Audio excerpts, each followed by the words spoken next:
The crystal chandeliers caught the afternoon light and scattered it across the garden like diamonds raining from heaven. Laughter floated through the air, mingling with the clink of champagne glasses and the soft melody of a string quartet.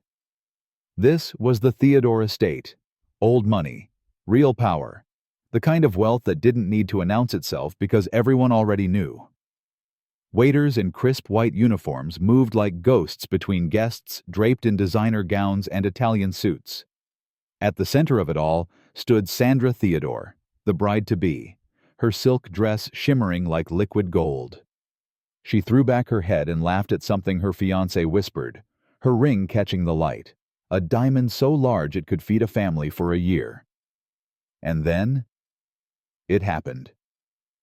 An elderly woman in a simple black uniform approached with a tray of drinks. Her silver hair was pulled back neatly. Her hands, weathered and trembling slightly, gripped the tray with careful determination. She moved slowly, deliberately, the way old bones learn to move when they've carried too many years. She reached Sandra's circle. One glass wobbled. Just one. A splash of champagne, no bigger than a teardrop, landed on the golden hem of Sandra's gown. Welcome back, here family. If you believe in the power of truth, you're in the right place. Hit that subscribe button and turn on notifications, because what unfolds next will make you question everything you thought you knew about family, loyalty, and forgiveness. Drop a comment right now telling me, have you ever witnessed someone being mistreated in public? Let's go. Time seemed to slow. Sandra looked down at the tiny stain. Her smile vanished, like someone had flipped a switch. Her face twisted into something ugly, something that didn't belong in such a beautiful place. Are you blind? Her voice cut through the music like a knife through silk. You've ruined my day, my wedding day. The elderly woman stumbled back, her eyes wide. I'm so sorry, Miss Sandra. I didn't mean... Sorry? Sandra's hand flew through the air. The slap echoed across the garden like a gunshot. The old woman crashed to the ground. Her tray exploded against the marble tiles. Glass shattered everywhere, glittering like broken stars. Champagne spread across the white stone in a dark, ugly stain. The music stopped. 200 guests turned as one. Mouths hung open. Camera phones froze mid-shot. Even the birds seemed to stop singing. Theodore stood 10 feet away, his face drained of all color. His mouth opened, but no sound came out. The elderly woman lay on the ground among the broken glass, one hand pressed to her cheek. She didn't cry. She didn't scream. She just looked up at Sandra with eyes that had seen too much, endured too much. And in those eyes was something that made Sandra take a step back. Recognition, pain, and something else. Something that looked almost like pity. The moment hung there, suspended in time. A perfect snapshot of cruelty in a garden of beauty. Of power crushing dignity beneath its heel. But here's what nobody at that party knew, my friend. Here's the question that would haunt Theodore for the rest of his life. Who was this old woman? Because you see, wealth can buy you mansions and diamonds and champagne that costs more than most people earn in a month. But can it buy you decency? Can it buy you a soul? Or does money just show us who we really are when we think nobody's watching? The answer was coming, and it would change everything. Let me take you back. Back before the champagne and the chandeliers. Back before the slap heard around that garden.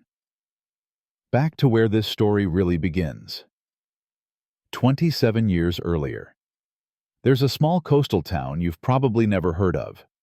The kind of place where the ocean wind tastes like salt and struggle, where fishing boats leave before dawn and sometimes don't come back, where people work with their hands because that's all they have. This is where Hannah lived. She wasn't always that trembling old woman on the ground. Once, her hands were strong. Once, her back was straight. Once, she had a husband who smelled like sea air and a little boy with eyes that sparkled like sunlight on water. Then the ocean took her husband. Just like that. One storm, one wave, and Hannah became a widow at 32 with a 6-year-old son and $53 in a coffee tin. But she didn't break. She couldn't afford to. The next morning, Hannah walked to the textile factory on the edge of town. Her hands, those same hands that would one day serve champagne to people who didn't see her, learned to work the machines. 12 hours a day, 6 days a week. The fabric dust settled in her lungs like snow that never melted. At night, she cleaned the offices downtown, on her knees scrubbing other people's floors while her son slept at the neighbor's house. Her knees ached. Her back screamed, but her heart? Her heart stayed soft, because she had Theodore, that little boy with the bright eyes and the gentle smile. The one who brought home perfect grades and said please and thank you without being told. Who kissed her cheek every morning and asked about her day every night like he actually cared about the answer. He was her reason, her purpose, her everything. "Mama, when I grow up, I'm going to buy you a big house," he'd say, curled up next to her on their threadbare couch. "Baby, I don't need a big house," she'd whisper back, running her fingers through his hair. "I just need you to be good. Work hard, stay kind, and never forget where you came from." "I won't, Mama. I promise." Years passed like pages turning. Theodore grew taller, smarter, more determined.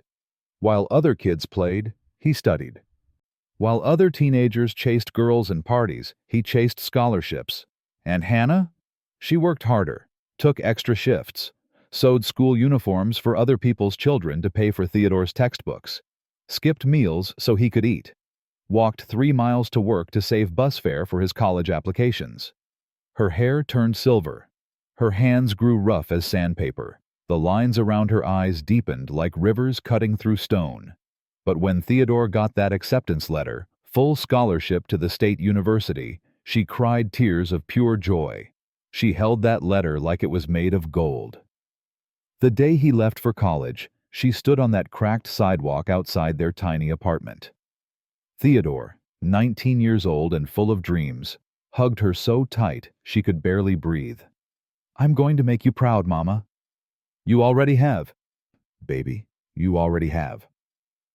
She cupped his face in her work-worn hands, those silver hands that had scrubbed and sewn and sacrificed for him. "Just remember," she whispered, her voice breaking. "Don't let the world change your heart. Promise me. No matter how high you climb, no matter how much you achieve, don't forget who you are." "I promise, Mama." He kissed her forehead, grabbed his suitcase, walked away. She watched until he disappeared around the corner. Then she walked back inside their little apartment, sat down at the kitchen table, and let herself cry. Because she knew something mothers always know.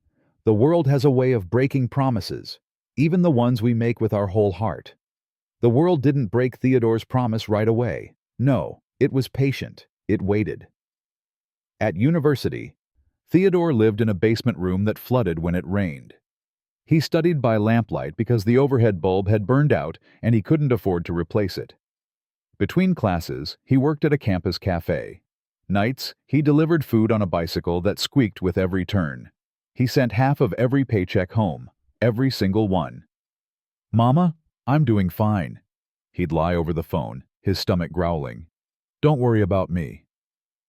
But Theodore wasn't just surviving. He was watching, learning, noticing things other students missed. He saw how inefficient the delivery system was, how local businesses struggled to coordinate shipments, how technology could solve problems that had existed for decades. So in his tiny, flooded room, hunched over a borrowed laptop, Theodore started building something, a logistics platform. Simple, smart, revolutionary. By graduation, he had 12 clients. 2 years later, 200. 5 years later, Theodore's company was worth $43 million. He was 26 years old. The first thing he bought wasn't a sports car or a penthouse. The first thing Theodore bought was a modest sedan, reliable, safe, nothing flashy. and he drove it 7 hours straight back to that coastal town. Hannah was washing dishes when she heard the car door slam. She looked out the window and saw her son walking up that cracked sidewalk. Not the skinny boy who'd left. A man now. Confident. Successful. But when he hugged her, he was still her baby. "Mama, pack your things." "What? Theodore, what are you—" "You're done scrubbing floors. You're done with 12-hour shifts. You're coming with me." She cried into his shoulder. He cried into her hair. Within a month, Hannah was living in a small house in the city. Nothing extravagant. Theodore knew she'd feel uncomfortable in a mansion. Just a 2-bedroom cottage with a garden she could tend. 10 minutes from his office. They had dinner together 3 times a week. She'd cook the same simple meals from his childhood: chicken stew, rice, vegetables from her garden.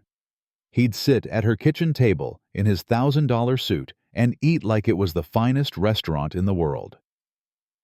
"You're doing so well, baby," she'd say, her eyes shining with pride. "Because of you, Mama. It's all because of you." And he meant it. At business meetings, when people asked about his success, Theodore never invented some rags-to-riches story that erased her. He told the truth. "My mother worked 2 jobs. She sacrificed everything. I owe her the world." The businessmen in their towers respected that. But their wives, their daughters, they saw Theodore's humility differently. They saw opportunity. That's where Sandra came in. Theodore met her at a charity gala he didn't want to attend. She moved through that ballroom like she owned it. Designer dress, $1 million smile, confidence that came from never having to worry about flooded basements or skipped meals. She made him laugh. Made him feel like he belonged in rooms filled with crystal and champagne. Made him forget, just for a moment, about cracked sidewalks and coffee tins with $53. "Theodore, you're remarkable," Sandra purred over cocktails. "Self-made, successful. But darling, you can't live in the past forever. You've earned the right to enjoy your success." He introduced her to Hannah on their 3rd date. Hannah served them tea in her small kitchen. Sandra smiled politely, said all the right things. But her eyes, those cold, calculating eyes, swept over the modest furniture, the simple curtains, the garden vegetables on the counter. After Sandra left, Hannah took Theodore's hand. "She's beautiful, baby." "She is, isn't she?" Hannah paused, squeezed his hand tighter. "Just remember what I told you. Don't let—" "I know, Mama. Don't worry." But mothers always worry, because Hannah had seen that look in Sandra's eyes. The look that said, "This simple life, this humble woman, this past of yours, it needs to disappear." And 6 months later, when Theodore slipped a diamond ring on Sandra's finger, Hannah smiled. But inside, her heart whispered a warning that nobody heard. Pause right here for a second. If this story is already touching your heart, smash that like button. And here's my question for you. Do you think Theodore will stay true to his promise to his mother? Comment, "Yes," if you believe love wins, or "No," if you think wealth changes everyone. Subscribe so you don't miss what happens when Sandra enters their peaceful world. Let me tell you about Sandra Whitmore. Not the Sandra who slapped an old woman in a garden full of witnesses, but the Sandra before that, the one Theodore fell in love with. Because to understand what happened, you need to understand her. Sandra grew up in a world where the silver spoon wasn't just in her mouth, it was melted down and woven into every thread of her existence. Boarding schools in Switzerland, summers in the Hamptons, a trust fund that generated more interest in a day than most people earned in a month. She was beautiful, yes. The kind of beauty that turned heads and stopped conversations. But it wasn't just her face, it was the way she carried herself. Like the world was a stage built specifically for her performance. Cultured, well-spoken. She could discuss art, politics, wine vintages. She volunteered at the right charities, attended the right galas, knew the right people. On paper, Sandra Whitmore was perfect. And that night at the Metropolitan Charity Gala, when she spotted Theodore across the ballroom, she saw exactly what she'd been looking for. Handsome, self-made, successful. The kind of man who looked good in a tuxedo and even better in Forbes magazine. She glided over, champagne in hand, smile perfectly calibrated. "Theodore Chen, I've heard so much about your company. Absolutely revolutionary." He blushed, actually blushed. "Thank you. I'm sorry. Have we met?" "Not yet. I'm Sandra, and I think we should change that." The attraction was immediate. Electric. Theodore had never met anyone like her. She moved through his new world with an ease he was still learning. She made him feel like he belonged among the chandeliers and the champagne. Within weeks, they were inseparable. Within months, he was in love. "She's incredible, Mama," Theodore gushed over the phone. "Smart, beautiful, and she actually cares about the same causes I do."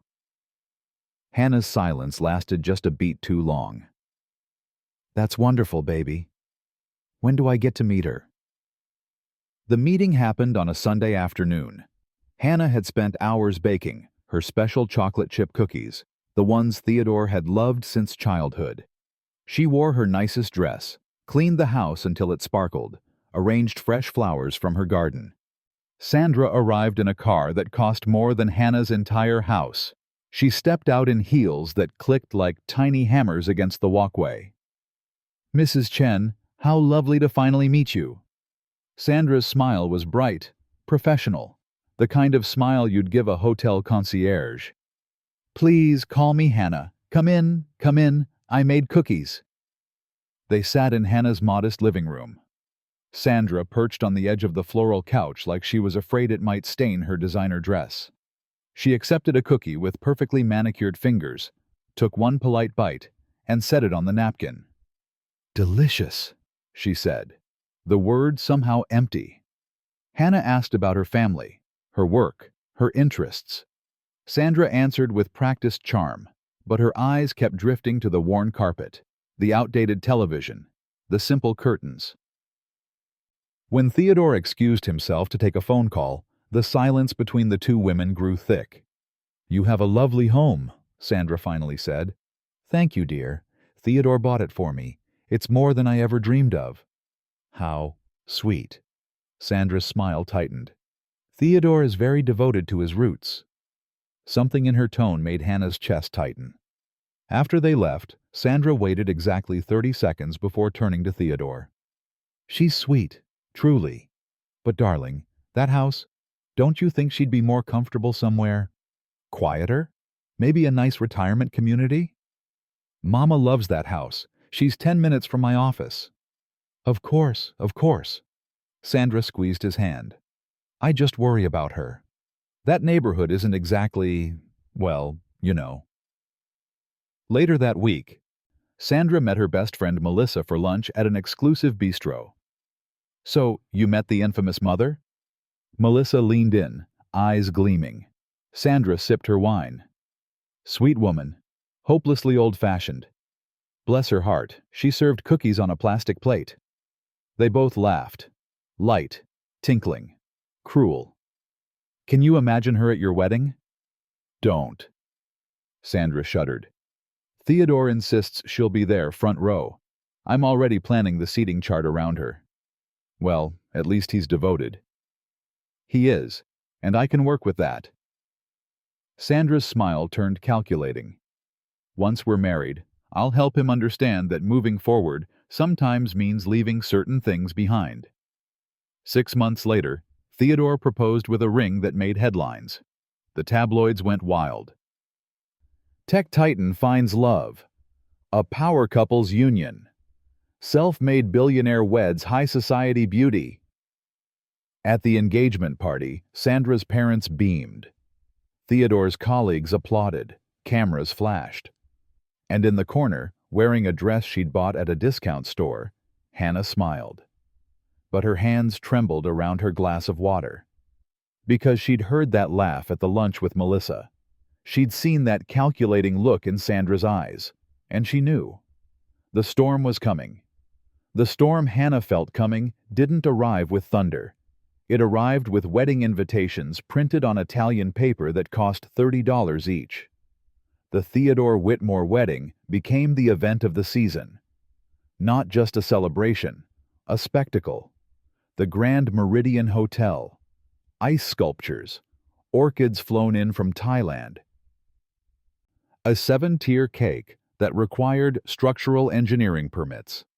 Sandra orchestrated every detail with military precision. The guest list read like a who's who of wealth and power.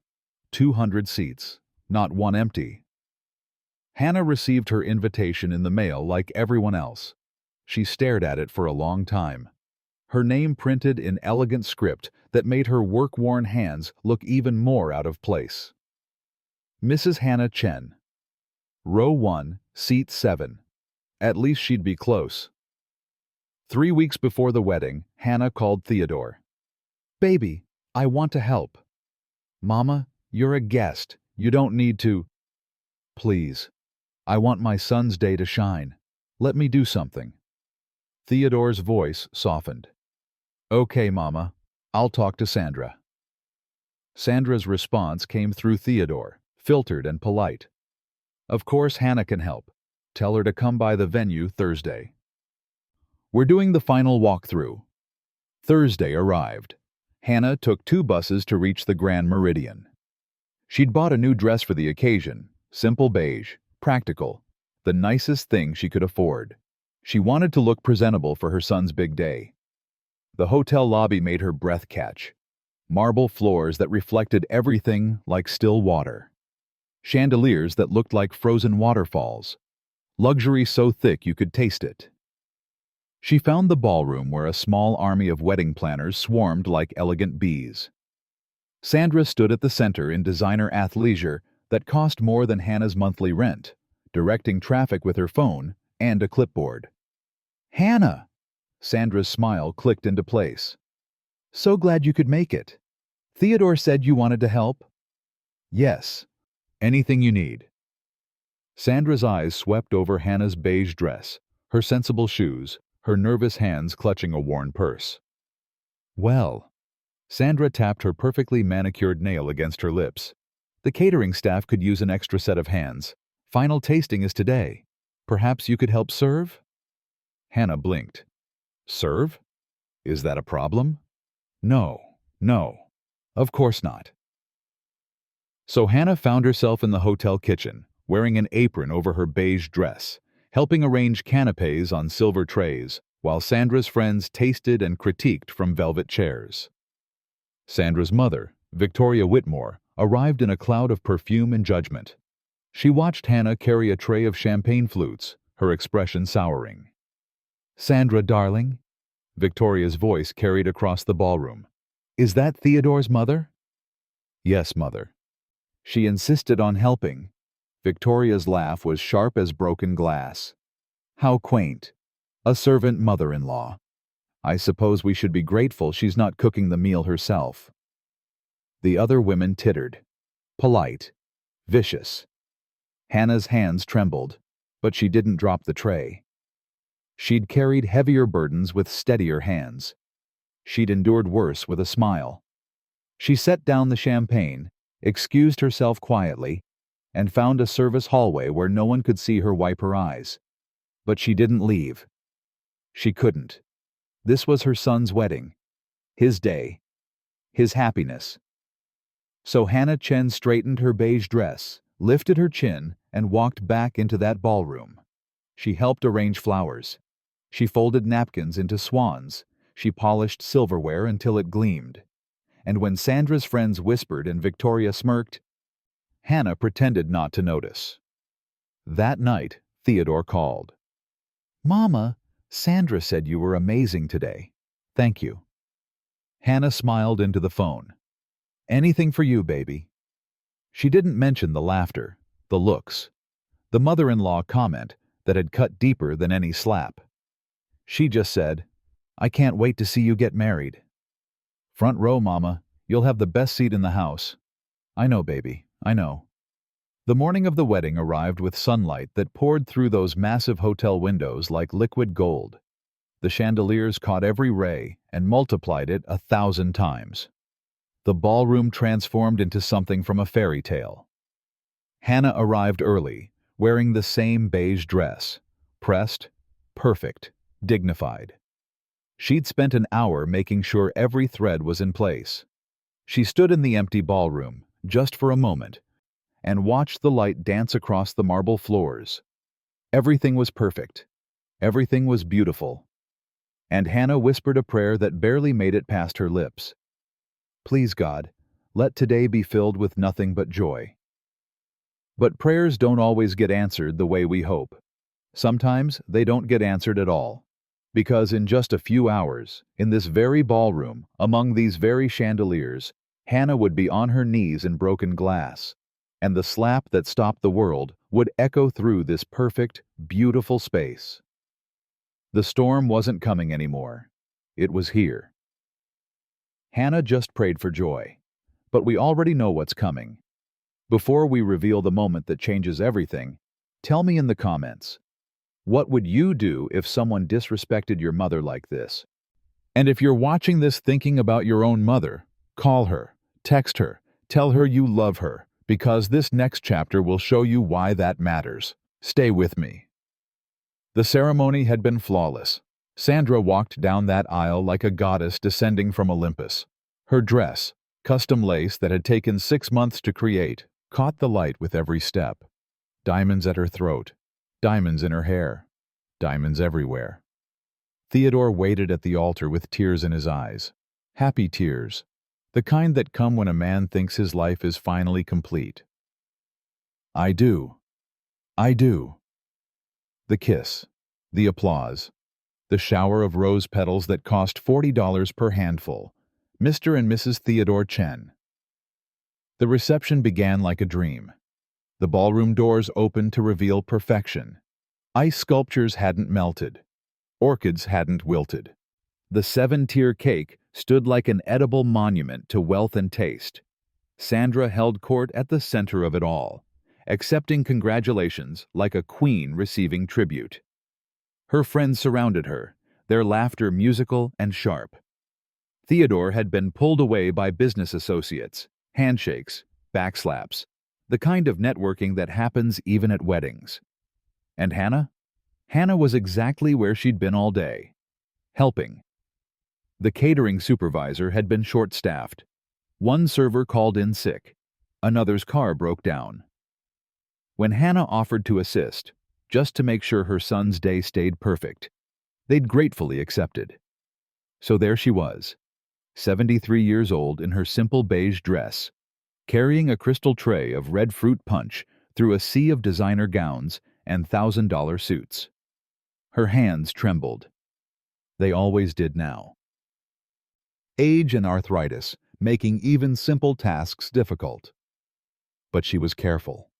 So careful. She navigated through clusters of guests, each step measured, each breath focused, almost to the service door, almost safe. Then someone laughed too loud, stepped back without looking. A designer heel caught the edge of Hannah's sensible shoe. Time slowed. The tray tilted, just slightly, just enough. Red punch, bright as blood, arced through the air in a graceful, terrible curve. It splashed across Sandra's custom lace dress, across those 6 months of Italian craftsmanship, across $30,000 of fabric and dreams. The ballroom seemed to inhale. Hannah's tray clattered to the marble floor. Crystal shattered. Punch spread like a wound across white stone. Oh God! Oh no! Miss Sandra, I'm so... Sandra looked down at her dress. At the red stain spreading across the lace like poison through water. Her face transformed. Beautiful to monstrous in a heartbeat. Are you blind? Her scream cut through the music, through the laughter, through everything. You stupid old woman! Look what you've done! Hannah stumbled backward, hands raised. I'm sorry, I didn't mean... It was an accident.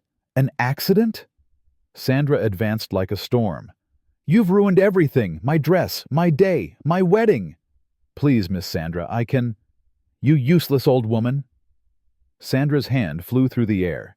The slap echoed across the ballroom like a crack of lightning. Hannah crashed to the ground among the broken crystal, among the spilled punch that looked too much like blood. Her cheek bloomed red. Her glasses skittered across the marble. The string quartet stopped playing.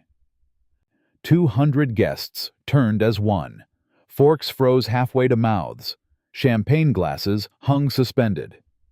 Conversations died mid-word. Someone gasped. Then another. Then a wave of horrified inhales swept through the crowd like wind through wheat. Sandra stood over Hannah, chest heaving, hand still raised, her face twisted with rage, and something else. Something ugly that had always been there, just beneath the surface. Hannah lay on the ground, didn't cry, didn't scream, just touched her burning cheek with fingers that had scrubbed floors and sewn uniforms and sacrificed everything for the man she loved more than life itself. And then, footsteps, running. Theodore burst through the crowd. He'd been in the side room, signing the marriage certificate, blissfully unaware. But he heard the slap. Everyone heard the slap. He pushed through the frozen guests, his face confused, searching. And then he saw her, his mother, on the ground, in broken glass, hand pressed to her reddening cheek. The color drained from Theodore's face. His legs nearly buckled. He saw the punch, the shattered crystal. Sandra standing over her like an executioner. His mouth opened, closed, opened again. And finally, a single word escaped, barely a whisper, loud as thunder. Mother? The ballroom held its breath. Sandra's rage flickered. Confusion crossed her face. Then something else. Fear. Because Theodore wasn't looking at his bride. He was staring at the old woman on the ground, at the servant, at the useless old woman in the beige dress. And in his eyes was something that made Sandra's blood run cold. Recognition. Horror. Understanding. The chandeliers kept sparkling. The ice sculptures kept melting. But in that perfect ballroom, in that fairy tale wedding, time itself seemed to stop, waiting for someone to explain how the heavens had just fallen. The silence after Theodore's whisper lasted 3 heartbeats. Then he moved. Theodore crossed the ballroom floor like a man in a nightmare. He dropped to his knees beside Hannah, his white tuxedo soaking up the red punch that looked too much like blood. "Mama!" His voice cracked. "Mama, are you okay?" He helped her sit up, gently removed shards of glass from near her hands, touched her reddening cheek with fingers that trembled. Sandra finally found her voice. "Theodore, the server spilled punch all over my dress and I just reacted." "Server?" Theodore's head snapped up. His eyes met Sandra's, and in them was something she'd never seen before. Rage. Pure, cold, absolute rage. He stood slowly, helped Hannah to her feet with infinite care, then turned to face the crowd of 200 frozen guests. His voice, when it came, was steady, clear, loud enough for everyone to hear. "This woman is not a server." Confused murmurs rippled through the ballroom. "This woman." Theodore's voice grew stronger. "Is Hannah Chen, my mother." The murmurs became gasps. "The woman who worked 2 jobs to feed me, who scrubbed floors so I could go to school, who sacrificed everything, so I could become the man standing before you." Sandra's face went white as her wedding cake. "Theodore, I didn't know." "You didn't know?"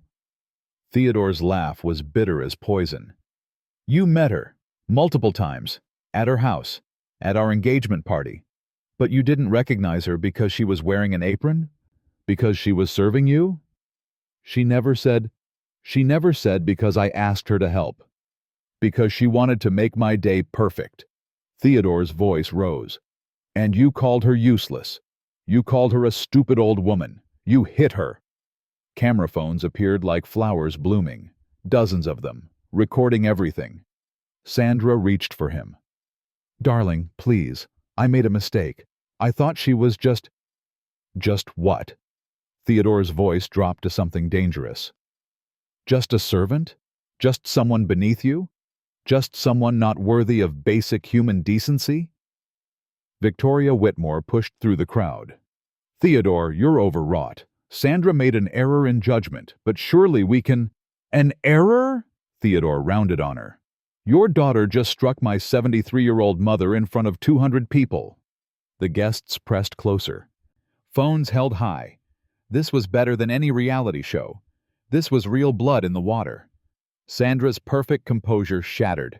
Tears streamed down her face, smearing her makeup. Theodore, I'm sorry. I'm so sorry. I love you. Love? Theodore looked at her like she was a stranger. You don't know what that word means. He turned back to the crowd, to the business partners and society friends and tabloid photographers capturing every second.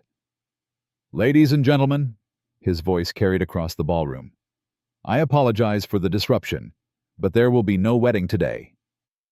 Gasps, exclamations, camera flashes exploding like fireworks. A marriage built on humiliation cannot stand. A life built on cruelty has no foundation. Theodore's jaw tightened. I will not bind myself to someone who sees human beings as disposable. Who judges worth by clothing and job titles? Who would strike an elderly woman for an accident? Theodore, no! Sandra lunged forward. You can't do this. Everything is ready. Everyone is here. Think about what you're throwing away. I am thinking about it. Theodore's voice was ice. And I choose her. He pointed at Hannah, still standing there in her beige dress, punch-stained and trembling.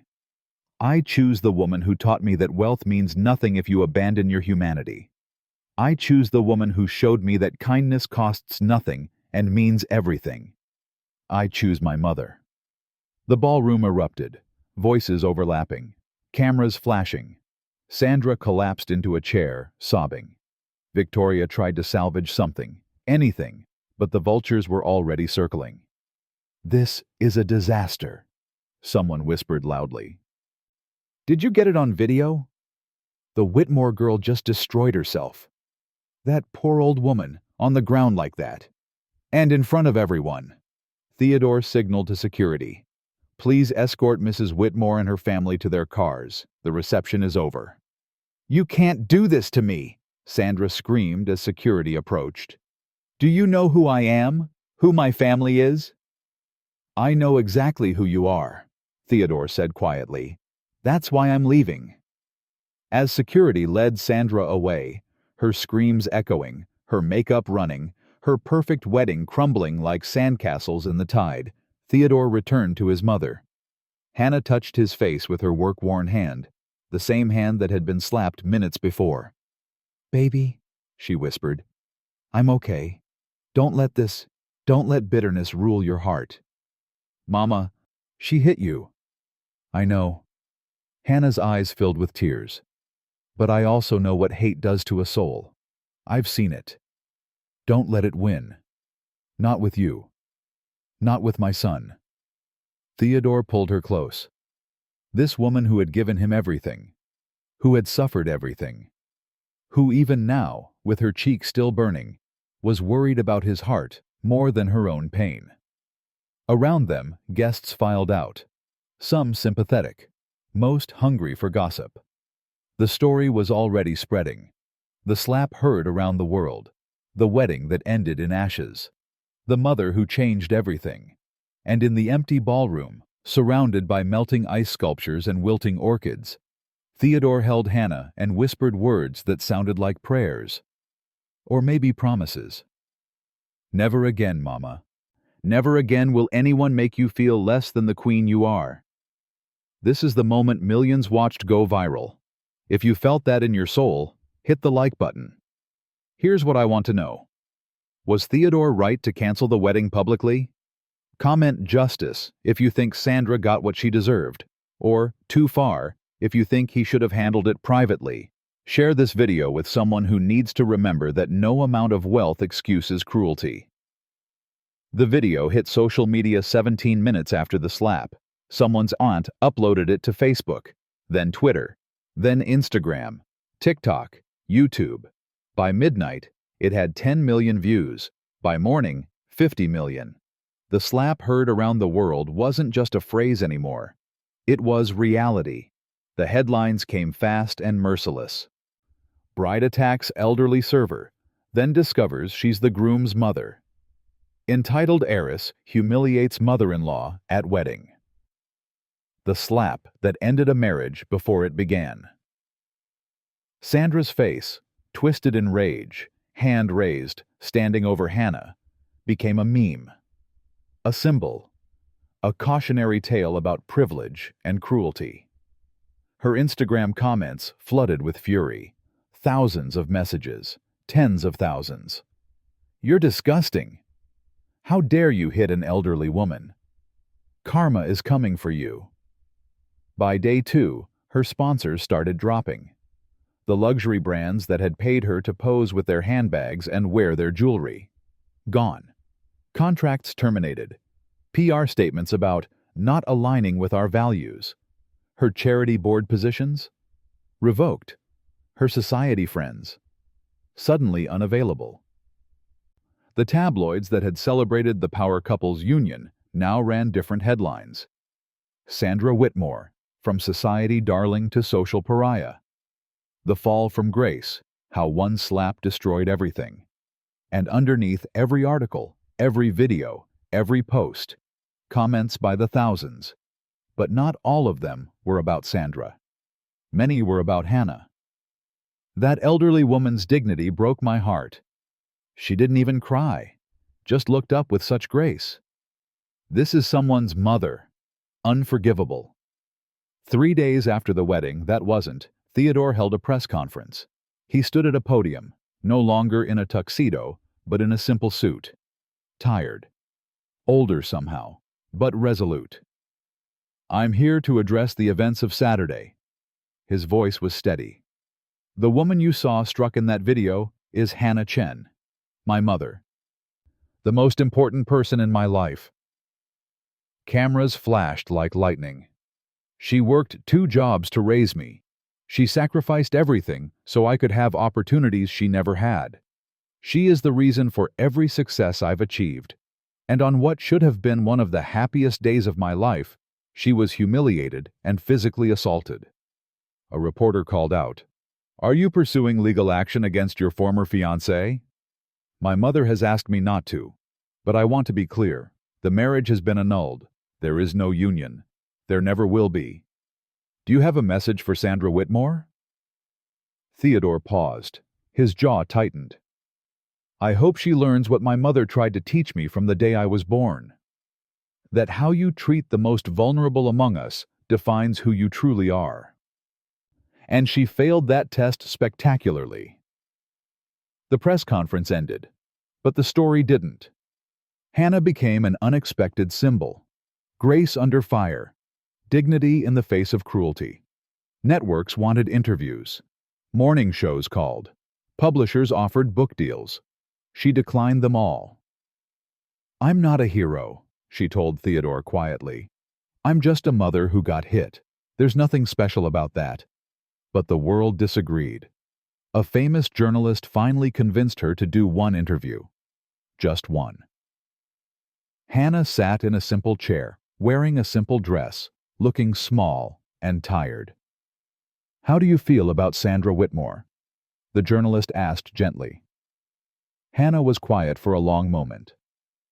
"I feel sad for her. That's the truth. Sad that she grew up in a world that taught her some people matter less than others. Sad that she'll carry this forever." Hannah's eyes glistened.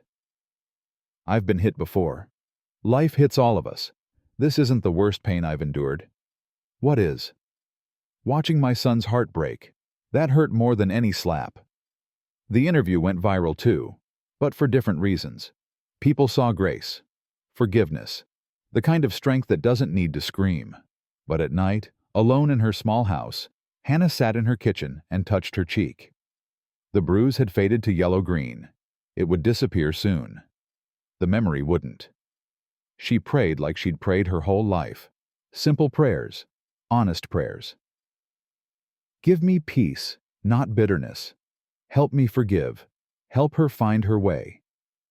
Meanwhile, the legal system took its course. Sandra faced charges. Simple assault. Her lawyers tried to minimize it. Stress. Overwhelming emotions. An aberration of character. But the video didn't lie. 200 witnesses didn't lie. The judge, a woman in her 60s who'd worked her way through law school while raising 3 kids, looked at Sandra with eyes that had seen too many entitled defendants. Ms. Whitmore, you assaulted a 73-year-old woman at your own wedding. Regardless of your stress or emotions, there is no excuse for striking anyone, especially someone elderly and vulnerable. Sandra stood there, her designer clothes wrinkled now, her perfect hair less perfect, her eyes swollen from weeks of crying. You will serve 200 hours of community service at Sunshine Valley Senior Care Center. You will work directly with elderly residents. Perhaps spending time with people you dismissed as beneath you will teach you what your privilege never did. The gavel fell. Sandra's sob echoed through the courtroom. And somewhere, in a small house with a garden, Hannah heard the news and whispered another prayer. Not for justice, for mercy, because that's who she was. That's who she'd always been. Even when the world was watching. 6 months later. Sunshine Valley Senior Care Center sat on a quiet street where oak trees filtered the sunlight into gentle shadows. Inside, elderly residents played cards, watched birds at feeders, told stories that sometimes circled back to the beginning before reaching the end. Sandra Whitmore pushed a medication cart down the hallway. No designer clothes now, just simple scrubs, hair pulled back, no makeup, no jewelry. Just a woman trying to become someone different than the one who'd raised her hand in rage. The first month had been hell. The residents saw through her immediately, saw the discomfort, the barely concealed disgust, the way she flinched when Mr. Patterson's hands shook too much and spilled his soup. You think you're better than us, don't you? Mrs. Rodriguez had said, her voice sharp as glass. Sandra had opened her mouth to deny it, then closed it, because the truth was undeniable. She had thought that. Her whole life, she'd thought that. But 200 hours is a long time to spend with people you've dismissed. Long enough to hear their stories. Long enough to learn that the trembling woman in room 12 had been a surgeon. That the man who couldn't remember his daughter's name had built bridges that still stood 50 years later. Long enough to realize that time comes for everyone. That dignity isn't found in bank accounts. Today was day 147. Sandra was taking Mrs. Chen her afternoon medications when she heard the name. Mrs. Chen. Hannah Chen. Her hands froze on the cart. It couldn't be. But it was. Through the doorway, sitting in a chair by the window, was the woman from the wedding. Older, more fragile, but unmistakable. Hannah had suffered a minor stroke 2 months ago. Nothing catastrophic, but enough that Theodore insisted she stay somewhere with round-the-clock care until she recovered. Sunshine Valley was the best facility in the state. The irony wasn't lost on either of them. Sandra stood in the doorway, paralyzed. Every instinct screamed to run, to request a different patient assignment, to hide. But she'd been hiding her whole life. She knocked softly. Hannah turned. Their eyes met. The moment stretched like taffy. Then Hannah smiled. Small, sad, but genuine. Hello, Sandra. Sandra's carefully constructed composure shattered. Tears spilled down her cheeks. Mrs. Chen, I didn't know you were... I can get another nurse if you want. Come in, dear. Sandra entered on trembling legs, set down the medication cup with shaking hands. I'm so sorry. The words tumbled out like water through a broken dam. I'm so sorry for what I did, for who I was, for... Her voice broke. I don't deserve your forgiveness. I know that. I just needed you to know that I'm sorry." She expected anger, coldness, the kind of rejection she'd earned 1,000 times over.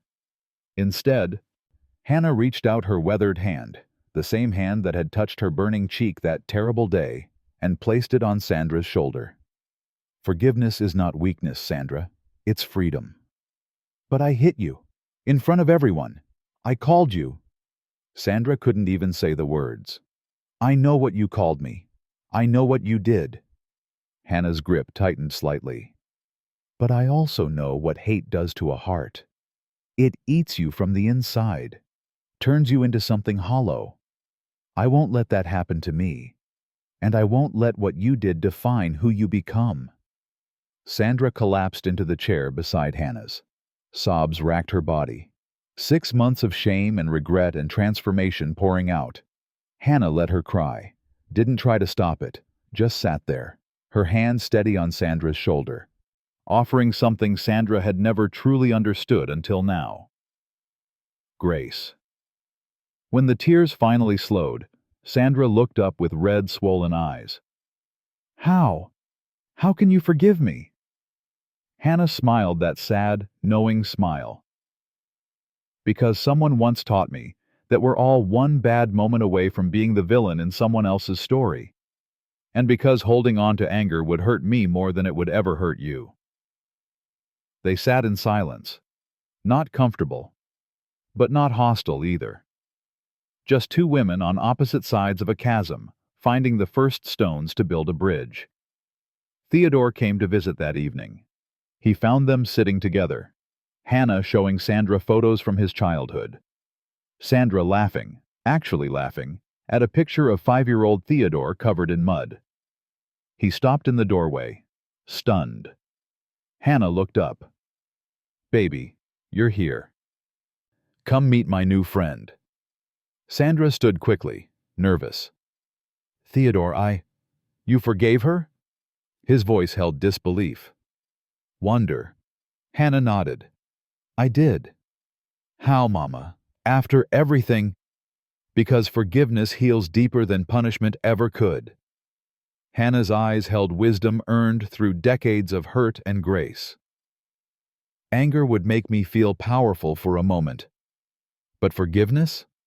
Forgiveness sets us both free." Theodore looked at Sandra, really looked at her, saw the changes, the humility, the genuine remorse. He didn't forgive her. Not yet. Maybe not ever. But he understood why his mother did. Because that's who she was. Who she'd always been. The woman who chose grace when the world demanded vengeance. Later, after Sandra left and Theodore sat beside his mother's bed, he held her hand. "You're amazing, Mama." "No, baby. I'm just tired of carrying heavy things." Outside, the sun set over Sunshine Valley. Inside, two women who'd once collided in violence found the first fragments of peace. "My friend, let me leave you with this truth. Poverty humbles, arrogance destroys, but forgiveness redeems. Those wrinkled hands that once served you, they're the same hands that lifted you from the cradle, fed you, cleaned your scraped knees, worked until they ached so you could dream. Honor them, cherish them. Because one day, you'll look down at your own hands and see the same wrinkles, and you'll understand. Time comes for everyone. Make sure you spend it building bridges, not burning them." If this story moved you, don't just watch and leave. Do something about it. Call your mother. Visit your grandmother. Thank someone whose hands have worked hard for you. Hit that subscribe button and share this story, because the world needs more grace and less arrogance. Comment below and tell me, could you forgive like Hannah did? Drop a, if this story changed something in you. Until next time, remember, those wrinkled hands once lifted you from the ground. Honor them while you still can.